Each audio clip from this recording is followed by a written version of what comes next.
One thing I notice with people who are not successful is they don't track fucking anything. They don't track anything with regards to their movement or strength gains. They don't track anything for nutrition.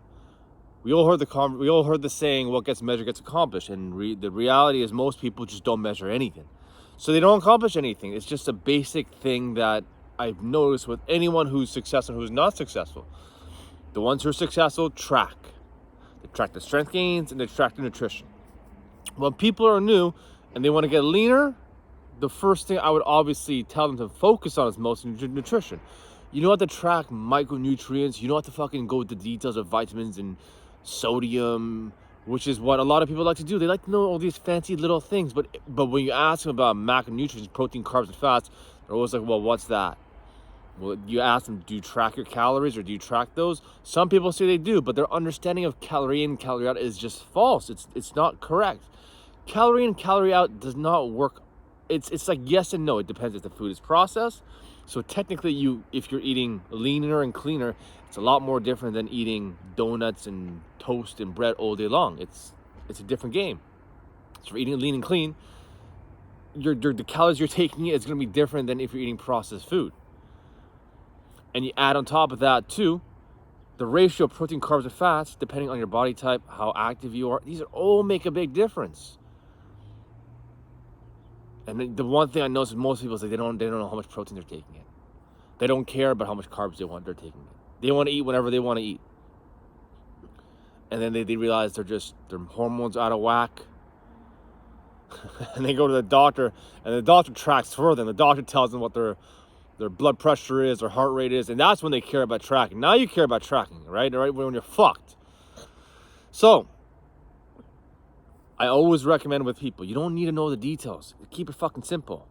And then once you go through the right habits, once it becomes instinctual, then you don't need to track for the rest of your life. And if you, for whatever reason, you get plateaued, you get stuck, you know what to do. Okay? So that's for nutrition. When it comes to strength gains, you always want to track how strong you do get. One of the best tips to keep things very simple. There's a high performance side of things in terms of tracking. We keep it very simple. When you're talking about strength gains, one of the best tips I ever heard from a friend when I want to put on muscle, get stronger, is like when you hit 10 reps. So the goal is to hit, for example, 3 sets of 10 of bicep curls. When you hit 12 reps, increase the weight by 2.5s on each side, and then go back to 10 reps. And then when you go back again, up by 2 reps, again, add 2.5s on each side. That was the best tip I ever got, because I was skinny as fuck. I'm like, well, sky's the limit. I got to keep going up and up and up. It's like shit. So that's what I focused on. There is more like a blueprint when you get, like I said, the high performance things. When you do compound exercises, secondary compound exercises, and accessory exercises, which is the blueprint, about 4 to 6 exercises, roughly about 45 minutes to an hour, which is a template 4 times a week, an hour, and then active recovery throughout the week. You want to track certain things like the main lift, your compound, your squats, your deadlifts, or whatever exercise you're doing, your leg press, whatever the main thing is. If the compound goes up, you're fucking winning by 1 rep. People like to go in just throwing a fucking stack of weights. Man, I'm like, what the fuck? What's up with the ego? And then a girl comes in, another guy comes in, they get competitive, and you just fuck your whole workout up. So like, it's so important. There's many ways to hit maxes. There's many ways you can hit 3 rep max, you can hit a 10 rep max, you can hit 15 rep max. If you miss your 10 rep max, go to a 15 rep max. If you miss a 15 rep max, you can go for a 20 rep max, because you have different compositions of type 2 and type 1 muscle fibers. So one aspect is fatigue, because you did power, for example, you did a lot of speed. To slow it down one day, like one day if you did like 15 reps of explosive movement, a bench press, but you go down with, that you try to do the same thing the next time around, you realize, okay, fuck, I can't do speed. Do slow tempo ones. Oh no, well, you can do 3-4 reps. Well, you do 3-4 reps, but next time you come in, you do 5 reps of slow tempo. You're hitting the body in a different variation, which creates more growth. That's how you get stronger, faster. You always want to hit the body from a different angle. Okay? I'll keep track of fucking everything, even the small fucking exercises. I always leave with 1 extra rep of 4 to 6 exercises. I can't leave with 1 extra rep of a 10 rep max, 3 rep max, 10 rep, 15 rep max, 20 rep max. More volume. Volume's another discussion. It's the total amount of pounds you move throughout the whole workout, or that one exercise. So if you do 10 sets of 10 of squats of 100 pounds, that's about 10,000 pounds move. If you lift 10,010 pounds, you should be fucking happy. That's an adaptation. You disrupted homeostasis. It causes a physiological effect for your body to fucking grow. But for it to grow, you need to have the macros set in stone. You can't grow without having the right amount of protein, carbs, and fats. People get that initial boost of strength and they hit a plateau and they wonder it's genetics. It's they're not born strong. And I'm like, fuck you. Like, you're so fucking stupid sometimes. Not everybody. Some people. My heart goes out for people who put in the effort and they're lost. That's okay. But there's a lot of people who are fucking arrogant. A lot of people, they might say, Sam, you're being arrogant. No. I'm fucking confident as fuck. I'm certain. My confidence matches my years and years of certainty of doing the same fucking process, of getting stronger, faster every fucking day. Arrogance is when your confidence doesn't match your work ethic. So if you fucking know shit, you fucking know it's genetics, and yet you're not getting results, you're not deviating, you're not trying other things, you're not tracking. You say, I don't know. Uncertainty, which is disbelief, which creates more self-doubt. And you ask the person, why aren't you tracking? Well, I don't want to be on track. It's not about wanting to track. You're fucking stuck. You're in pain. You're out of shape. You're weak. You're getting bullied. You hate yourself. And you can't track your fucking macros. 3 fucking hours, protein, carbs, and fats. If you do your protein, carbs, and fats, calories is just shown for you. You want to fucking lose weight, go on a deficit about 500,000 calories, depending on how active you are. You want to gain weight, go on a 500 calorie surplus, gain muscle mass. You gotta have your protein intake in 0.7 times your pound your total body weight. So if you weigh 200 pounds, 140 grams of protein, plus minus. It's also lean body fat. I don't want to get lost into it, but if you do 0.7 and you're training 4 times a week, that's more than enough. Most people, even I train out of a fighter's gym. Most people don't know how much protein they're taking in. It drives me fucking nuts. Like, you can't get strong if you don't know the right amount of protein you're taking in. If you just increase your protein intake by 20 grams, in other words, just one extra meal, one extra snack, which isn't fucking hard to do, you're gonna notice a fucking massive effect in terms of your recovery and your strength gains if you keep that consistent all the time. You don't have to just all of a sudden eat 5, 6, 7 meals right away. You work your way up. Just like you're working a one. It's not hard. None of this shit is hard. So if you track your strength gains and you track your nutrition, you're gonna see that's how you get stronger fucking faster. My service isn't for fucking sweet people who are lazy. People who want to get strong. I work for people who are obsessed, who want to get there fast, who want the most effective way, who want to put in 3 times the amount of effort than a person who goes into the gym, but gets 10 times the fucking results. That's who I work with. Exponential results. You can't get an exponential graph if you're not tracking anything. You don't know how, if you go to the gym, you just feel like doing what you want to do. You just want to feel like you want to eat what you want to eat. And then you wonder why you feel the way you do. Sorry, I'm being rude because I speak to a lot of people. I know a lot of people are in pain. There's an ego problem with a lot of people. Their ego gets in the way. But then again, I'm very compassionate with people who put in the effort. Females too. I love fucking training females. Oh my God. Because they're detail oriented. They have no problem tracking anything for the most part. Most. They have no problem. You tell them do XYZ, they do XYZ. They don't question anything. Men on the other hand, it's a problem. There's always an ego thing. There's always like everything's a fucking argument. You got 30 to 40-year-old males are fucking worse to train because there's so much pride and ego, and it's because a lot of men around that age, they don't want to admit they're getting weak. Right? And a lot of times there's a lot of fear with tracking too, for sure. Right? The idea of when people have a negative emotion attached to a positive action, that's when it creates a negative spiral, because now you're stuck. There's a limiting belief.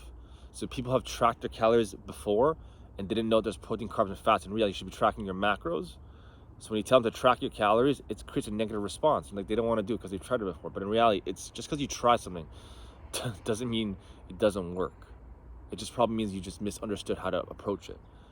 Because you thought calorie in, calorie out is how it's done. It's not necessarily. I've already explained this. And if you want to eat instinctually, your instincts are fucked right now. Your understanding of instincts is wrong. Because when you're stressed, when you're like hungry, you're gonna go based off your impulses, and your impulses is what has got you in trouble. And people who are massively overweight, obese, they're fucking impulsive as motherfucker. Their sugar cravings are off the roof. When they're stressed, cortisol is off the roof, insulin stimulated. Next thing you know, they want fucking sugar like a motherfucker.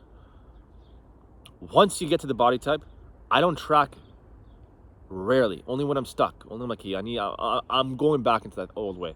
It takes me 2-3 days to just Not even one. They did. Oh, okay, I know what I'm doing wrong. I can look at a plate of food. I just know how much calories there is roughly, or protein for the most part, and that's all I really need to know. Tracking is not a life sentence, and the ones who like the fucking gets, and eventually people love knowing the strength gains. It's all bragging rights. Everyone wants to know how much they can squat, and deadlift, how much they can bicep curl, right? People don't like knowing their strength numbers because they're not strong. Once you get strong, it's all bragging rights. It's just like, how much can you fucking bench? Well, I can bench 225 for 10. Well, bitch, I can do 230 for 9. Then you start this argument who's fucking stronger. Then you start critiquing each other's forms. So if you want to fucking accomplish results, I fucking promise. Been doing this for almost 2 decades. Those who track their macros initially will skyrocket. One of the biggest level ups I ever had. I was stuck at 170 pounds. I didn't know. I always thought. Everyone tells me, yo, Sam, I know exactly how much protein I'm taking in. I know. How much are you taking in? Well, I'm not really sure. Enough. And then they do the math, they're off by like 50%. That happens like 9 out of 10 people. So I don't trust people's judgment, because when people say they're not really sure, they have an idea. I've even asked questions a lot of people who want to lose weight. How much is on that plate? I don't know. There's probably about like 200 grams of protein. There's only 20, or vice versa. That's always the case. You got to know, and it's not hard. Nature has patterns. The amount of calories in fruits are roughly the same. The amount of calories in 100 grams of any animal-based protein is roughly the same, about 20 to 30 per 100. So you just look at, and it's always, you can use your own fist, and you can just look at a plate, like, okay, that's roughly about 20 to 30 grams. You can guesstimate, and then just go through the results. And then when you're stuck, this is what's instinctual. When you're at a low body fat percentage, you can eat that fucking box of pizza and those donuts. And guess what's gonna happen? You're gonna go from 7% to 8%. Do you think you're gonna give a fuck? No, because you're not gonna eat boxes of pizza and donuts every fucking day. You're gonna feel like shit, because after training for years and years and years and years, or months and months and months and months, whatever you guys do, you're gonna realize that's just not a good way to operate. It's gonna lead to like bad mood, depression, foggy brain, unproductivity, etc., etc. So, track your strength gains. Track your nutrition. Once you get the momentum going and you're at a lower body fat percentage, you won't need to use nutrition. Then your habits are aligned and you know how to get lean, and then you can use your instincts. Tracking your numbers of strength gains, I use an app for my clients and myself. You don't need to use an app, you can use your own brain. If your compound exercises are going up, you're fucking winning. If your compounds aren't going up, you've got to make sure your weak exercise that target your weak links are going up. If those aren't going up, chances are your forms are probably off, your programs are probably off, or nutrition. I go straight to nutrition. Always. If your nutrition is right and your numbers are still going up, it's probably technique or your program's off for your workout. If you're still fucking stuck, I find a trainer, because there's probably something really holding you back that you're just unaware of. And like, take this from me, what takes my job is to save people fucking time. So like, I'm gonna keep ranting about tracking your numbers, because that's what creates certainty. When you create a good feeling out of a workout and you leave with a win, and you know a numerical number, that creates a deep sense of belief, certainty that you're growing stronger, faster, and you actually are, because you're disrupting homeostasis. Your body has a new stimulus. Weight doesn't lie. 2.5 pounds is 2.5 pounds the next day. You do 5 pounds, your body's gonna react to it. It just needs a little bit of a disruption to create a hormonal effect to create growth. And you add the right nutrition, the right amount of protein, carbs, and fats, minimize carbs. If you're trying to get lean and increase healthy fats to help with the fat burning process, you're good to go. Carbs can be your friend or your enemy. How much carbs? Depends. People who are just overweight, unactive, sedentary, 50, it's a good place to start. Once you're a high-performing athlete or just really freakily strong and you're just very lean, you can go fucking eat like 300, 400, 500. Your muscle can hold up anywhere between anything between 350 to 700 grams of carbs. So you can just do the math. There's numbers to this game. Cool. So like, I'm gonna keep ranting. Like I said, what gets measured gets accomplished. If you're stuck and you're not tracking, I'm sorry to say, you probably deserve the way you feel. I'm not trying to be rude, but like, I've done this for so many fucking years. It's frustration, of course, but lots of love.